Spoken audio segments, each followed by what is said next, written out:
De Lunda Zepa, mesdames et messieurs.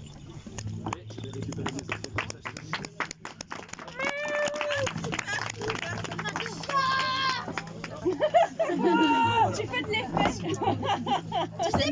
Tu sais pourquoi? Parce que c'est mon beau-frère. Ce truc-là, là? Oui, tu l'as. Oui. J'ai besoin de Boule d'énergie. Bah, moi aussi, faut que je tire mes mots. Oui, mais celle-là, tu me cherches. Vas-y. Trouve une main innocente. Non. Oui, moi, bizarrement, toutes les mains qui se lèvent, je les veux pas. Je veux le chien. Non, mais les trois du fond, là, hein, ça va. Non, toi, La demoiselle là, elle a un regard innocent, mais du coup, ça veut certainement. Oui. Non. C'est à moi. Non. Non, elle est trop innocente. Oh, on dirait réponse quand elle a coupé ses cheveux. Ah bah voilà. Bah oui. Bah oui. Moi, je pensais que tu parlais d'elle. Tiens, lance le dé. 7. 7. Peli Palentensum. Téléphone. Téléphone. Téléphone. Téléphone. Téléphone. Oh non. Ah si. Je fais un compte sur les mythes du roi Arthur. Bon courage. Eh ben, écoute, Eh ben, tu ferais une t'as qu'à faire des blagues qui sont téléphonées. Chicaboum. Tu peux m'en faire une deuxième, s'il te plaît? 12. Du coup, 32 ou. Ouais. Non, parce que c'est le même que le mien. Ah, du coup, zut, je te donne le 12. Encore? Oui. Ah bah voilà. 12 plus. 6. 12 plus 6. 18. Rhinocéros.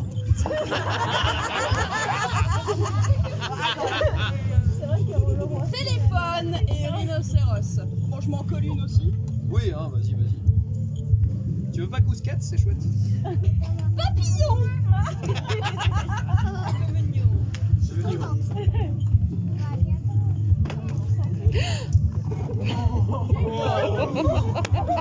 On peut l'applaudir parce que là, je suis Alors, je vais prendre ça. Alors, donc pour ceux qui ne me connaissent pas et celles qui ne me connaissent pas, je suis Lunda Zepa, je suis conteuse, brailleuse, hurluberlu devant l'éternel. Et je suis là pour vous raconter l'histoire d'une épée. Alors vous connaissez tous, ou presque, l'histoire d'Excalibur. Épée légendaire, lui dit non. Donc je fais un résumé, épée légendaire du roi Arthur, qui donc lui a permis d'être roi de Bretagne et d'Orcanie. Oui, C'est c'est ça. bon élève. Merci. Et donc, cette épée est extrêmement connue. Mais je ne vais pas vous raconter l'histoire de Excalibur. Je vais vous raconter l'histoire de Excaliprout. Excaliprout est une épée bâtarde, une épée de merde, une épée en mousse. Voilà. Ma blague est faite, maintenant je peux la poser. Dans les forges d'Avalon, il y avait des apprentis. Et donc, c'est un des apprentis à un moment donné qui a eu besoin de faire ses preuves. Et au moment où il a forgé son épée, comment vous dire que c'était relativement mal fait. Il était tordu, il était ébréché, il était tellement horrible qu'on aurait dit que la trempe avait été faite dans une flaque d'eau pourrie plutôt que dans le grand lac d'Avalon. Alors on va dire que ça, c'est le lac d'Avalon. Voilà. Malheureusement, les forgerons ont quand même décidé que cette épée allait passer à la consécration des lames. Alors, je vous explique ce que c'est. La consécration des lames, c'est quand une épée a été forgée par la magie d'Avalon, et donc, il reçoit par la Dame du Lac et les déesses d'Avalon un don et une destinée qui va donc servir par la suite quand il va arriver sur la terre des hommes. Donc, le jour de la consécration des lames arrive, l'épée majestueuse d'Excaliprout se retrouve devant la Dame du Lac, et la Dame du Lac, qui en a déjà vu une trentaine pendant la journée, qui n'en peut plus, le regarde avec un grand soupir et dit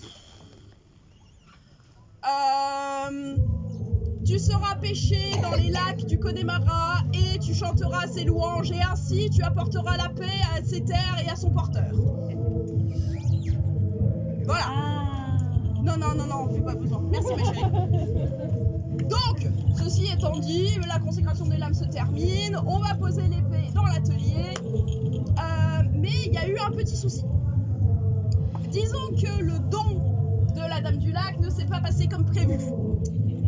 Quand on dit elle a été jetée, enfin elle va être repêchée dans les lacs du Connemara et va pas chanter ses louanges, disons que ça s'est passé littéralement comme ça. L'épée s'est mise à chanter. Tout le temps. Sans jamais s'arrêter. C'est pas maintenant que tu rentres en scène, c'est tout à l'heure. Donc, on a essayé de trouver une solution. Les forgerons se sont raclés le cervelas et à un moment donné, ils se sont dit bon, on n'est pas bête, on va utiliser les moyens magiques du bord à Vallon, on va utiliser le téléphone, on va appeler un cuireux, on va lui fabriquer un fourreau. Téléphone. Il y a donc un artisan cuir qui arrive et qui fabrique un fourreau magique pour Excaliproute afin qu'elle arrête de chanter bon sang de bonsoir. Ce qui fonctionne. Oui, soulagement, grand soulagement. Donc, Excaliproute ne chante plus. D'ailleurs, Excaliproute n'est pas son vrai nom, mais personne ne s'en souvient de son vrai nom. Tout le monde l'appelait Excaliproute parce que quand on a vu sa gueule, tout le monde a fait c'est pour ça qu'elle s'appelle comme ça. Et donc, Excaliproute attend son heure pour arriver sur la terre des hommes. Elle attend. Elle voit toutes ses congénères arriver sur la terre des hommes, devenir des grandes épées légendaires, se battre vaillamment aux côtés de leur maître, réussir quête épique et légende, devenir les éléments les plus incroyables du monde. Il y en a même un qui s'est pété par l'autre andouille d'Aragorn là, mais ça fonctionne. Mais elle y croit plus, à un moment donné, elle ne va jamais se retrouver sur la terre des hommes, jusqu'au jour où la Dame du Lac sort sa boîte tonitruante et lui dit « Excaliproute, c'est ton tour, c'est l'heure !» Alors là, Excaliproute, elle en peut plus de la vie, hein. Bon, elle a pas de bras, elle a pas de chocolat, on est d'accord, mais bon, elle est là. Elle est super contente. Pardon, il y a une garde. Alors, elle se retrouve dans le cercle de la consécration, l'épée posée au milieu. Elle sent la magie l'envahir, c'est magnifique, c'est beau. Elle voit une lumière aveuglante et splash. Elle se retrouve dans la flotte. Elle a froid, le froid la percute de plein fouet et elle se retrouve au fond du lac du Connemara.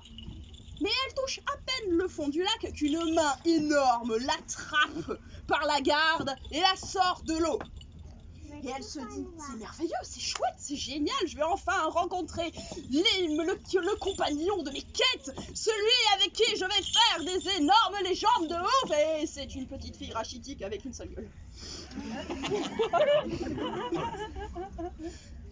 Et là, l'Excaliproute regarde la petite fille, elle fait non mais c'est pas possible. Je suis une lame d'Avalon, voyons, je suis promue à d'énormes réussites, à une vie de légende et de gloire, d'accord, j'ai une sale tronche moi aussi, mais non, je vaux mieux que ça quand même. Et la petite fille, elle est là, oh, une épée.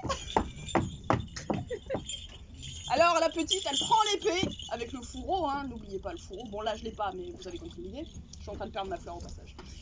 Et donc, elle sort de l'eau en traînant l'épée sur le sol, donc en raclant galets et vases au passage. C'est très bon pour le cuir, sachez-le. Et donc, elle arrive au bord, sur le rivage, à côté d'un petit feu que la petite fille s'était faite. Et là, la petite fille commence à défaire les liens du fourreau. Excaliproute dit, oh, patience, patience, patience. Elle va ouvrir le fourreau. Et je vais me mettre à chanter. Elle va se barrer. Elle va me laisser là sur le rivage et à un moment donné, un preux chevalier viendra m'enlever sur son preux destrier. Elle se prend un peu pour une princesse. Hein. Et donc, le fourreau s'enlève et c'est là que toi tu rentres en scène debout et chante. Terre brûlée au vent, les landes de pierre, autour des lacs, c'est pour les vivants, un peu d'enfer, le Connemara.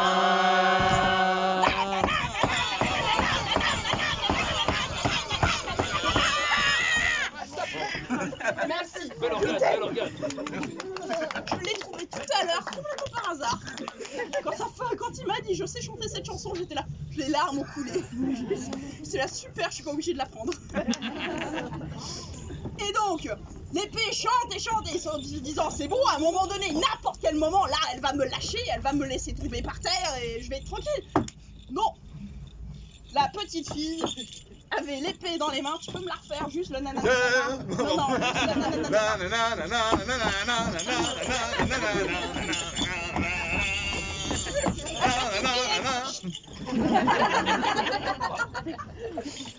Donc la petite fille était super contente de trouver une épée qui chante. Et là, l'épée commence à faire stop.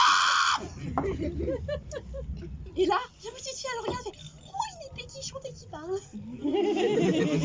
C'est trop bien. Là, s'enchaîne un dialogue de sourds atroce, où Excaliprout essaye de lui expliquer qu'il faut la rejeter dans l'eau parce que ça ne sert à rien, elles ne vont jamais réussir à faire une grande destinée ensemble, c'est ridicule. Et la petite qui est là, qu'est-ce que tu viens, t'es quoi, t'es sors d'où, qu'est-ce que tu fais et pourquoi tu chantes, dialogue de sourds. Jusqu'à un moment donné, ils en peuvent plus tous les deux, ils ont plus de voix. La petite la regarde et fait, comment tu t'appelles en fait? Donc elle fait, on n'est plus à ça près, hein. Visiblement, elle n'a pas l'intention de me lâcher. Oh, je m'appelle Excaliprout. Enfin, on m'appelle comme ça, hein. Moi j'ai oublié mon nom. La petite regarde et fait, d'accord, prout. Elle remet le four au fer, éteint le feu et elle se barre. Ellipse temporelle. Pendant quelques années, on n'entend plus du tout parler ni de l'épée, ni de la petite fille, qui d'ailleurs a grandi et est devenue une femme guérisseuse plantée au fond des forêts autour des lacs du Connemara. Mais à un moment donné, Avalon a commencé à s'inquiéter. En général, ils ont rapidement des nouvelles de leurs épées, de leurs lames. Et là, il n'y en avait absolument pas. Et ce, pendant facilement une quinzaine d'années. L'inquiétude s'empare donc des forgerons qui envoient le fameux apprenti sur la Terre des Hommes pour retrouver l'épée et leur refaire un petit rapport. Excusez-moi, c'est l'émotion. L'apprenti revient pour leur dire, alors, l'épée est toujours avec la petite fille qui est donc devenue grande, et l'épée est toujours attachée à sa taille, mais on ne sait absolument pas si elle s'en sert, ni quoi que ce soit. Et ça commence à me courir gentiment sur le haricot, j'en ai marre. C'était quoi mon deuxième mot déjà? Rhinocéros. Oui, c'est vrai. Ça me penche sur rhinocéros. Non mais pas, papillon je sais. C'est bon, rhinocéros je sais aussi. Et donc, koala. Non, pas koala. Allez, koala. Non, koala je peux pas. Un challenge. Je déteste. Et donc l'apprenti prend son mal en patience comme il peut, parce que les déesses d'Avalon lui disent, bon, à un moment donné, chaque destin arrive à son instant. Il faut laisser le temps, il faut prendre son mal en patience, tout se passera bien, ne vous inquiétez pas. Le problème, c'est que l'apprenti n'était absolument pas quelqu'un de patient, c'était absolument pas quelqu'un de pur et de juste dans son cœur, et plus, en fait, l'échec d'Excaliprout a commencé à lui monter un peu au cerveau, et son cœur n'était pas aussi lumineux qu'avant, il commençait à devenir un peu noir charbon. Et juste avant de repartir sur l'île d'Avalon, s'est dit qu'il allait un peu forger le destin, a pris une poignée de charbon d'Avalon, l'a jeté dans le lac et est remonté, donc dans les terres légendaires. Sauf que tout ce qui vient d'Avalon contient de la magie. Donc, ce charbon, mélangé avec l'impatience et l'avidité et le cœur noir de l'apprenti, a créé un monstre. Un monstre sombre, noir comme l'encre, avec un cul gros comme un rhinocéros. Non, pardon, excusez-moi, je suis partie. Non, mais du coup, je voulais pas parler de son cul, je voulais parler de sa haute stature, grande comme une montagne. Grande comme une montagne, qui tétanisait les foules, qui tétanisait les villages aux alentours.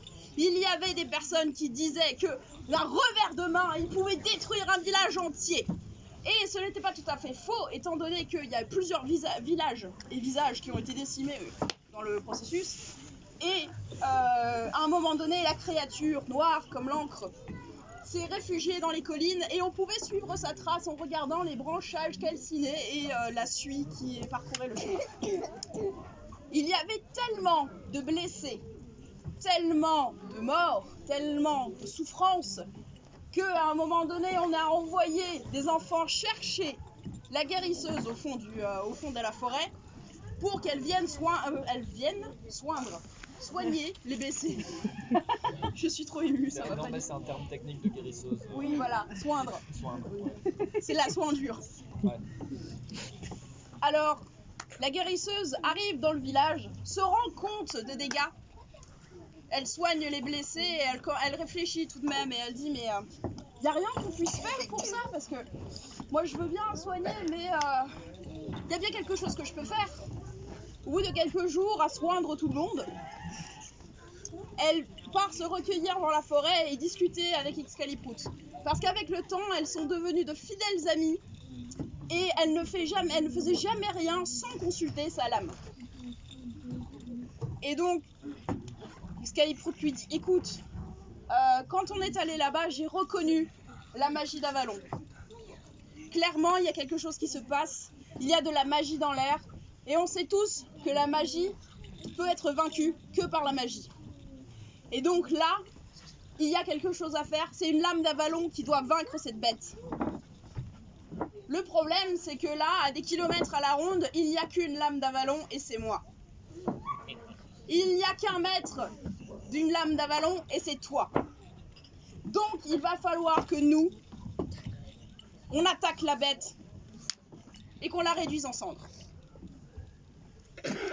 La guérisseuse, clairement, n'est pas du tout rassurée par cette situation. Elle dit, mais moi, je ne suis pas guerrière, je suis guérisseuse. D'accord, ça commence pareil, mais ça finit pas du tout pareil, et ça n'a pas du tout le même CV.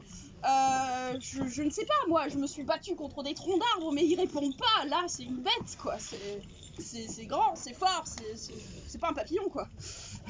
Ça va pas du tout.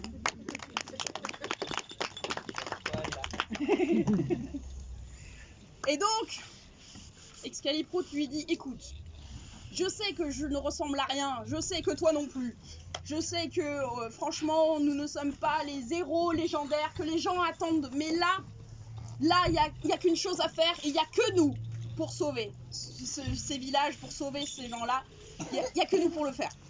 Donc la discussion continue pendant un temps et la guérisseuse finit par accepter ce destin.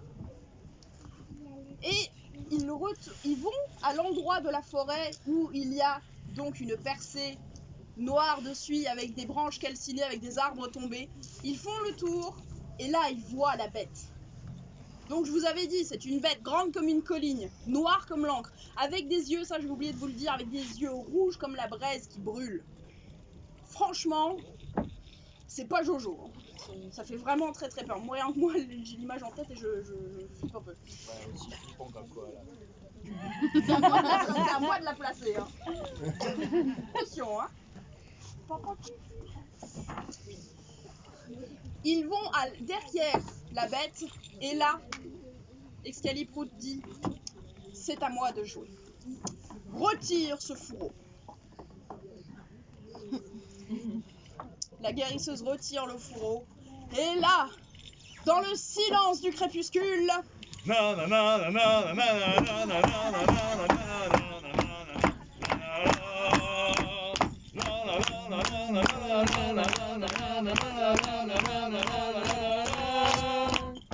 et ça a continué comme ça. La bête s'est réveillée en furie. D'accord, la bête s'est réveillée en furie. D'accord, vous avez décidé d'être la bête. Moi, très bien, allez-y. Réveillez-vous en furie. Allez-y.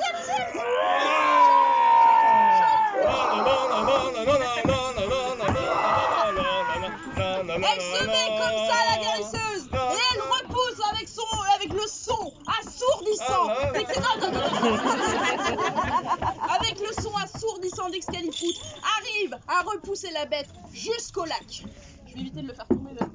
Je vais te parler merde sinon. Arrivé jusqu'au lac, la bête s'enfonce dedans se disant que elle va être sauvée du bruit assourdissant. Sauf que non, la guérisseuse et Excaliproot entrent eux aussi dans l'eau. avec le chant, ne chante pas tout de suite, avec le chant tonitruant qui lui rentre dans les oreilles. Et là, Noft arrête de chanter, parce qu'elle chantait aussi avec lui, elle avait fini par apprendre les paroles avec le temps. Elle le regarde, elle lui dit « Mais pourquoi tu fais ça ? Arrête de vouloir tuer des gens, de vouloir blesser des gens. Et tout ça pourquoi ? Pour déchaîner ta magie, ça ne sert à rien. » Et elle commence à l'engueuler, ce qui ne fait que attiser la colère de la bête. Les yeux deviennent de plus en plus rougeoyants et les flammes commencent à monter. La brume commence à s'épaissir parce que l'eau se transforme en vapeur et un épais nuage de brume recouvre le lac et donc toutes les personnes qui se retrouvent à cet endroit-là, c'est-à-dire Excaliproot, la guérisseuse et la bête. Et peut-être quelques petits koalas par là, mais pas sûr. Des koalas dans le Connemara, vous pouvez pas en parler. C'est les quoi la belle? Oui, c'est ça. Et c'est à cet instant-là que Excaliproot se rend compte que la magie qu'elle ressent, c'est la magie de son forgeron, de la personne qui l'a créé. Parce que quand on est un objet magique, on reconnaît toujours son créateur. Et là, Excaliproot dit à la guérisseuse, là c'est à moi de jouer. Clairement, cette bête a été créée par l'impatience et l'avidité et la cupidité de mon maître. Il pense que tu n'es pas ma destinée. Alors, il faut que tu me relâches dans l'eau, il faut que tu me laisses partir. Et c'est ainsi qu'il laissera passer le village, il laissera tomber tout le monde, il vous embêtera plus. Laisse-moi partir, laisse-moi disparaître, laisse-moi remplir une destinée qu'on a décidée pour moi. La guérisseuse ne dit rien, prend l'épée et le plonge doucement dans l'eau. Les larmes commencent à couler sur ses yeux.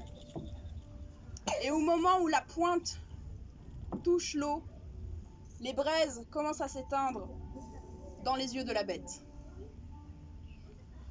Donc, réponse évidente que ce que disait Excaliproot à la base était vrai.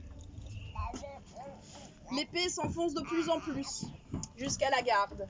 Et au moment où l'eau touche la garde, la créature s'affaisse dans l'eau, s'accroupit, se recourbe sur lui-même, s'avance un peu et regarde la guérisseuse et l'épée. Il y a un instant de silence qui se crée